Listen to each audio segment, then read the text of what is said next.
Welcome back to the channel. Welcome to a new series of videos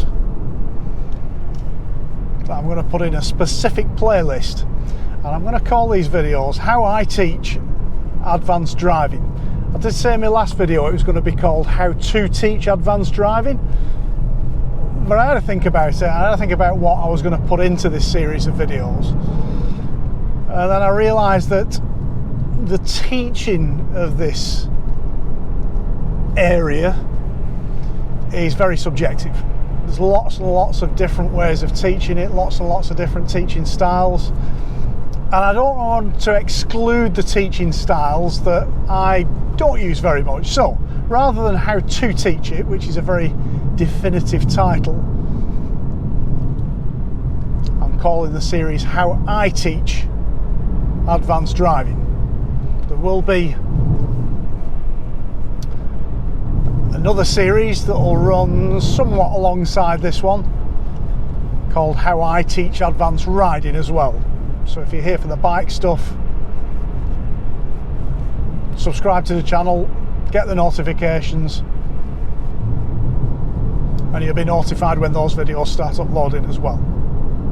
So yeah, this series is about how I teach advanced driving. So just a refresher for anybody who might not be familiar with my previous body of work on YouTube. I used to be an instructor for the police. I used to teach advanced driving for the police. I used to teach on standard and advanced police driving courses, and also security escort courses and TPAC or pursuit tactics courses as well. So I've taught all that stuff for the police. I'm now an examiner for IAM RoSPA. I'm also qualified as a master's mentor with IAM, and I also carry out what's called the National Observer Assessments for IAM RoSPA. So I am qualified to examine observers, who are the sort of volunteer instructors for the IAM. They go through a training process, and I'm qualified to test them at the end of that process, both in the cars and on the bikes. In my spare time, obviously I do the YouTube stuff, but I do a lot of driver and rider coaching. So I take individuals and small groups out, helping them to develop their advanced driving and riding skills. And that might be somebody who's never done any of this stuff before, right through to really experienced observers and instructors. I've even had police instructors out with me for a little top up. So I've loads of experience that I want to share with you. I've already done a couple of series very specifically about how to pass an advanced car test and how to pass an advanced bike test. Those videos very specifically go through all the competencies that you need to reach in order to pass different driver or rider courses. But in this new series, I'm going to look in depth at how we teach this stuff. Now, you might have no intention whatsoever of becoming any kind of instructor, but I'm still hoping you might get some benefit out of this, because there might be some techniques in here that I'm using to help people improve that might benefit you as well. So don't just switch off because you think this is only for instructors. It's not, it's for anybody. But if you are an instructor of any description, and whatever stage you're at in your learning journey in terms of being an instructor, whether it's something that you aspire to do, whether it's something you've been doing for a number of years, anywhere in between, at whatever level, I'm hoping there'll be some stuff in this series of videos for you that you'll find useful. So you might be an observer for IAM RoSPA, you might be a prospective observer, you might be a tutor for RoSPA, which is a similar role, a volunteer instructor for RoSPA. You might be a police instructor or a prospective police instructor. You might be undertaking an instructor's course at the moment. I'm hoping there's going to be stuff in here, in this series of videos, that's going to help you out with that. And what am I going to cover? Well, I've been thinking carefully about how to structure this series of videos, because as I upload them, obviously I'll be watching them in order, and I'd like that order to make a little bit of sense. So what I think I'll do is, in the next video, the first proper instructional video in this series, I'll have a look at a couple of things. I'm going to look at learning styles, talk you through the different learning styles that people adopt when they're learning a new skill. And I'm going to talk you through the different stages of competency that people go through when they're learning a new skill. Now, the thing to remember with advanced driving and advanced riding is you are not generally teaching people to do things for the first time. This isn't license acquisition. This isn't learner instruction. This is taking people who already have a level of competence, wherever that is, and introducing them to a different approach to carrying out those actions that they can already do. So for example, anybody who comes on any kind of advanced instruction will already have a driving license. They already know what the steering wheel does and how to use it. They know what the 2 or 3 pedals down there do and how to use them. If it's a 3-pedal car, they know how to change gear, they know how to check the mirrors. Fundamentally, they are a safe, qualified driver. Safe, again, that's subjective, but they should be at a reasonable level of competence, i.e. they can get in the car and they can move it from one place to another without hitting anything. Our role, our job as instructors or coaches, observers, is to have a look at those existing skills and help each individual develop themselves into a better driver, into somebody who can drive systematically, who can look down the road, make driving plans, put those plans into action as they approach a hazard, and also do so, you know, with a little bit of flourish, a little bit of smoothness, a little bit of finesse, and a bit of progress where it's appropriate. I'm going to talk you through some of the pitfalls of teaching this stuff. Talk you through some of the things to avoid. A lot of that is stuff that I've learnt through my own mistakes, so I'm sharing my own fails with you. But actually, a lot of the time, that's where the learning is. You're learning any new skill or you're changing any existing skill, the learning is in the mistakes. Of course it is. If we didn't make mistakes, we'd all be perfect, wouldn't we? As you probably already know, there's no such thing as a perfect driver or even a perfect drive. I'm hoping you'll find the bit on the 4 stages of competency quite interesting. I have talked about it before in other videos, but I'll go into it in a lot more detail this time, give you some examples, and show you how, as an instructor, coach, observer, your primary role is to get people to the 3rd stage of those 4 stages of competency. Travel back in time here.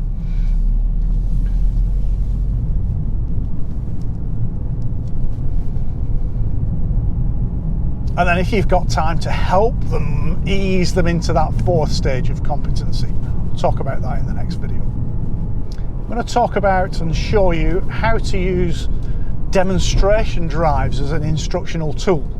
Demonstration drives are a fantastic opportunity to show a candidate what we're looking for, but they are fraught with danger. Maybe not danger, maybe I'm being a bit strong with my language there, but there is a risk, for example, with a demonstration drive that you can overwhelm somebody, make them sit there and go, oh, there is no way I can ever achieve that standard. I'm going to hopefully show you how to correctly define the line in between giving a good demonstration drive and showing off. So we're going to look in a lot of detail at this whole mental aspect of how we help people to develop. I'll go through how to assess somebody at the start of this process. So anybody who does any kind of coaching at any level will at some stage very early on in the process, whether it's a course or a series of observed drives or whatever, they will put the candidate, the student, in the car and say, right, come on, let's have a look at you. So I'm going to go through in detail what you should be looking for on those assessment drives. Not just early on in the process, but also, as a development tool all the way through. What kind of things are you as an instructor looking for? What things should you be making a note of? What are the common issues that we experience with untrained drivers that we're looking to improve? Let's talk about how we put people at ease in this process as well, because almost without exception, anybody stepping into this world for the first time, getting in the car and putting themselves under scrutiny, is going to be nervous about it. They're going to be tense, and that will affect their ability to drive and their ability to learn. It'll just knock them a little bit. So show you how to put people at ease, what kind of style I adopt when I'm carrying out a coaching role and when I'm teaching. I'm going to look at competencies. Now, I have done a couple of big long series of videos about the competencies that are required to help you pass an advanced car test and advanced bike test. I don't intend to make a series of videos like that, so I'm not going to do a lot of individual videos about how to teach steering, how to teach braking, how to teach changing gear, etc, etc, etc. I will though do a video that covers use of the car's control, so we'll cover steering, braking, changing gear, and show you the exercises that I use to help people improve those techniques and those skills. And those more experienced instructors amongst you might have other little drills and little techniques that you use. I'm quite happy for you to share that with me in those videos. Always open to discussion, there's always more to learn. I love hearing from other instructors, hearing what techniques they use. There's always something more to learn. You don't just become a fully formed instructor. What you do is you take things from other people that you like and you make yourself an amalgamation of all the stuff that you've liked over the years. That's where I think I am at the moment, but there's always more to learn.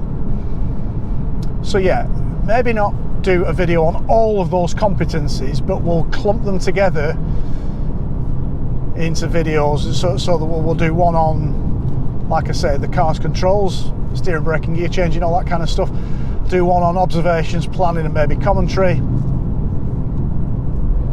Definitely do one on teaching system. I think there's value in doing a whole video on how to teach system. We'll do one on teaching cornering, we'll do one on teaching overtaking. I think we'll separate those competencies out. Do a video on each of those.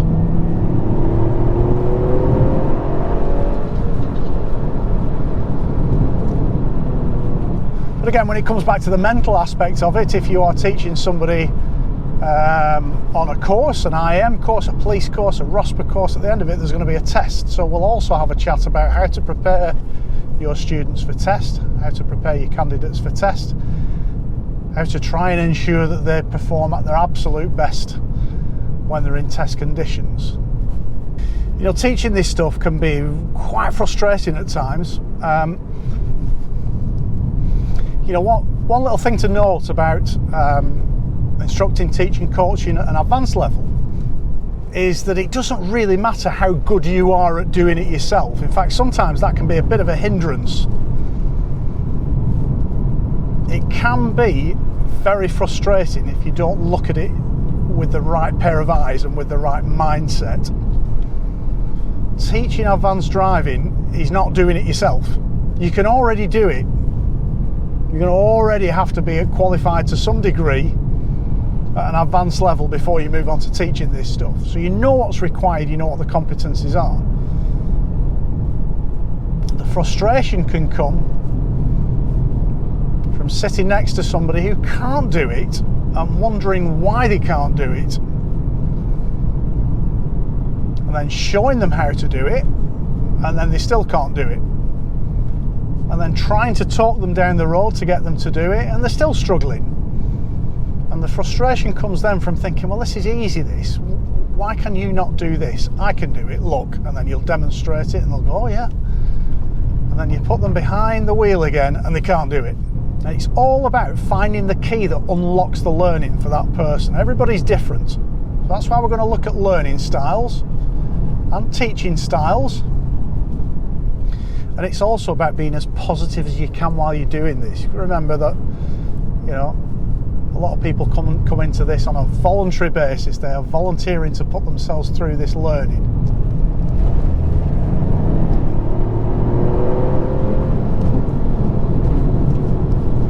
You don't have to do it. We're not here to punish people for getting things wrong. We're here to support them, hold their hand, guide them through the learning process, get them to where we know that we want them to be. And help you to recognise things like the learning plateau. People will plateau at some point during the learning journey, and even their development will drop off a little bit as well. So how to recognise when that's happening, how to explain it to people. Not the end of the world, it's normal. How to help them get through that stage and continue on improving.